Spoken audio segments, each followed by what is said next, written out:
Test of hypothesis. In today's lecture, we are going to study about the tests which are used for hypothesis testing. So let's recall what is hypothesis testing. Hypothesis testing is basically used to accept or reject a null hypothesis. In statistics, there are various types of tests which are used for hypothesis testing. These tests may be either parametric tests or they may be either non-parametric tests. Parametric tests are those which are based upon some assumption about the parameters of population. ये parameters क्या हो सकते हैं? ये population के mean के हवाले से हो सकते हैं, उसके वेरिएंस के हवाले से हो सकते हैं. Whereas non-parametric tests are not based upon any such kind of assumption. Here we are dealing with the most important parametric tests which are z-test, t-test, chi-square test and f-test. First of all, we will start with z-test and t-test. Z-test. This test is used for judging the significance of several statistical measures, particularly the mean, when the sample size is large and population variance is known. इसमें जो main की point है that is कि z-test तब इस्तेमाल किया जाता है जब सैम्पल साइज लार्ज हो. कितना लार्ज हो? ग्रेटर देन 30 हो. And population variance is known. जिस पॉपुलेशन से सैंपल लिया गया है उस पॉपुलेशन का वेरिएंस अगर हमें नोन है तो हम जो टेस्ट अप्लाई करेंगे that will be z-test. t-test. This test is used for judging the significance of several statistical measures, particularly the mean, when sample size is small, that is n is less than 30 and population variance is not known.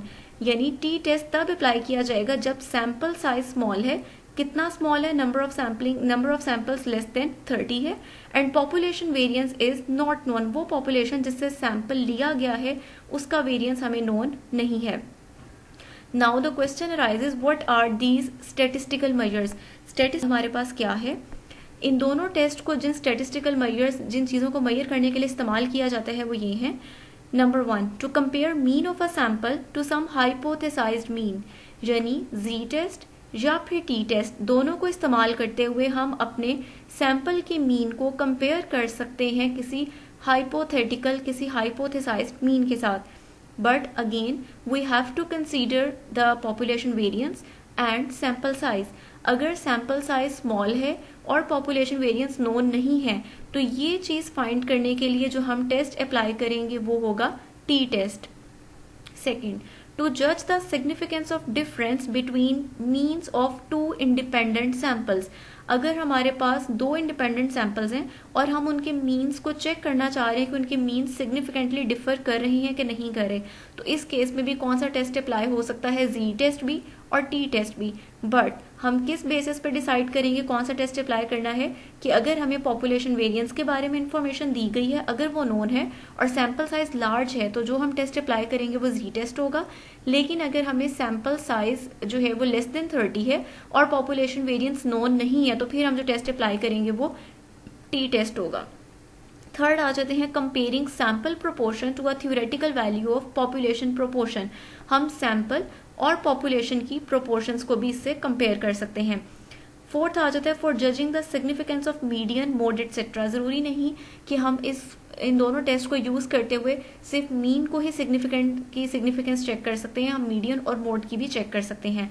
यानी इन चारों statistical measures को जब apply किया जाएगा तो हमें ये देखना है अपने सैंपल का कि क्या हमें उसका साइज क्या है और क्या वो सैंपल जिस पॉपुलेशन से लिया गया है उसका वेरिएंस हमें नोन है या नहीं है.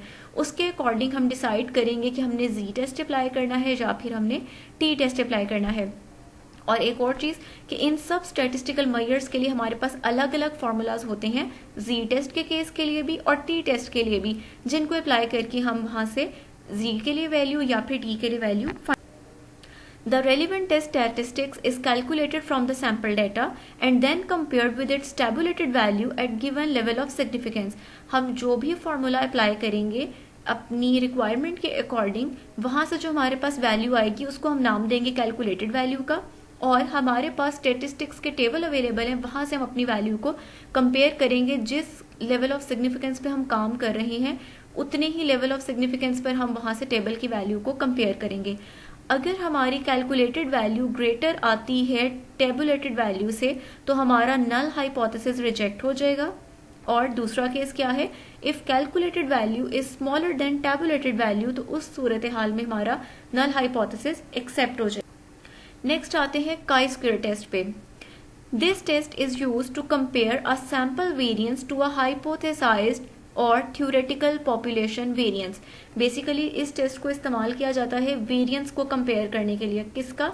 सैंपल का वेरिएंस को किसके साथ? पॉपुलेशन के वेरिएंस के साथ। और n-1 यहाँ क्या रिप्रेजेंट कर रहा है? डिग्री ऑफ फ्रीडम को। एक और इसका यूज है, वो देखते हैं। It is also used as a test of independence to find that two attributes are associated और नॉट। अगर हम ये चेक करना चाह रहे हैं कि किसी सैंपल के दो कैरेक्टरिस्टिक्स क्या एक दूसरे के साथ एसोसिएटेड हैं, रिलेटेड हैं या नहीं है, तब भी इस टेस्ट को अप्लाई किया जाता है। उस सूरत हाल में हमारे पास फॉर्मूला क्या होगा? Summation O minus E whole square divided by E. O यहाँ पे रिप्रेजेंट कर रहा है ऑब्जर्व फ्रीक्वेंसी को और E यहाँ पर रिप्रेजेंट कर रहा है एक्सपेक्टेड फ्रीक्वेंसी को। Both of these formulas will be study in detail. हमारे पास काई स्क्वायर का डिटेल टॉपिक है, वहां इन दोनों फॉर्मूलाज को यूज करेंगे और इनके न्यूमेरिकल्स। अगेन इन दोनों फॉर्मूलाज को यूज करते हुए जो भी हमारे पास काई स्क्वायर की वैल्यू आएगी उसको हम नाम देंगे कैलकुलेटेड वैल्यू का। हम उस कैलकुलेटेड वैल्यू को कंपेयर करते हैं टैबुलेटेड वैल्यू से। टेबल में हम उस वैल्यू को देखते हैं गिवन सिग्निफिकेंस ऑफ लेवल पे और गिवन डिग्री ऑफ फ्रीडम पे और फिर कंपैरिजन करते हैं। अगर कैलकुलेटेड वैल्यू हमारी ग्रेटर आती है टेबल की वैल्यू से तो H नॉट जो है वो रिजेक्ट हो जाएगा। And if the calculated value is smaller than tabulated value then H not will be accepted. Last one is the F test. This test is basically used to compare the variance to check either two variants are equal or not. इसमें हमारे पास basically जो null hypothesis होता है वो base कर रहा होता है कि पॉपुलेशन वेरिएंस, एक पॉपुलेशन का वेरिएंस जो है वो दूसरी पॉपुलेशन के वेरिएंस के इक्वल है या नहीं है। अगर हमारे पास एक्सेप्ट हो जाएगा नल हाइपोथेसिस तो वो ये होगा कि दोनों पॉपुलेशंस के वेरिएंस जो है वो इक्वल हैं। और अगर हमारा इस केस में नल हाइपोथेसिस रिजेक्ट हो जाएगा तो वो रिजेक्शन ये बता रही होगी कि दोनों पॉपुलेशंस के वेरिएंस इक्वल नहीं हैं। अगेन इसमें मैं आपको बता देती हूँ कि इसमें हमारे पास नल हाइपोथेसिस क्या होता है कि दोनों पॉपुलेशन के वेरिएंस क्या हैं? इक्वल हैं। This test is used to test the hypothesis whether two samples are from same normal population with equal variance or from two normal population with equal variance. हम इससे ये भी estimate कर सकते हैं कि क्या जो हमारे samples हैं जिनके variance equal हैं क्या वो एक ही population से लिए गए दो samples हैं या वो दो different population से लिए गए samples हैं। इसके लिए जो हम फॉर्मूला यूज करते हैं F इज equals to variance of sample 1 divided by variance of sample 2। यहाँ पर एक चीज का हमने ख्याल रखना होता है कि न्यूमरेटर में हम उस सैंपल की वैल्यू लेते हैं जिसका वेरिएंस लार्ज होता है। Assumptions for F test. F test को अप्लाई करने से पहले कुछ अजम्पशंस हैं कि F टेस्ट अगर अप्लाई करना है तो ये अजम्पशंस फुलफिल होनी चाहिए। पॉपुलेशंस आर नॉर्मल, वो पॉपुलेशंस जिनका डाटा नॉर्मली डिस्ट्रीब्यूटेड है वो ली जाएंगी। सैम्पलिंग इज रैंडम सैम्पलिंग हुई हो। ऑब्जर्वेशंस आर इंडिपेंडेंट, दोनों पॉपुलेशंस जो हैं वो एक दूसरे से उनकी ऑब्जर्वेशन एक दूसरे से इंडिपेंडेंट हो।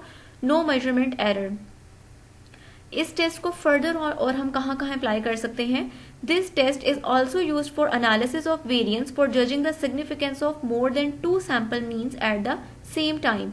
अगर हमारे पास 2 से ज्यादा सैंपल मौजूद हैं और हम उनके मीन्स को कंपेयर करना चाह रहे हैं कि वो सिग्निफिकेंटली डिफर कर रहे हैं कि नहीं कर रहे, तब भी हम F टेस्ट को अप्लाई कर सकते हैं।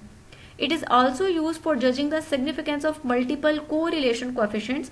हम इसकी हेल्प से ये भी कर सकते हैं कि डिफरेंट पॉपुलेशंस के कोरिलेशन कोएफिशिएंट्स को भी आपस में रिलेट कर सकते हैं कि वो सिग्निफिकेंटली डिफर कर रहे हैं कि नहीं कर रहे। It was all about the tests which are used for hypothesis testing. You have to prepare these tests for short as well as long question because past paper में आपके पास ये इस तरह से भी पूछे गए हैं write a note on F test. So be prepared for this one. Thank you.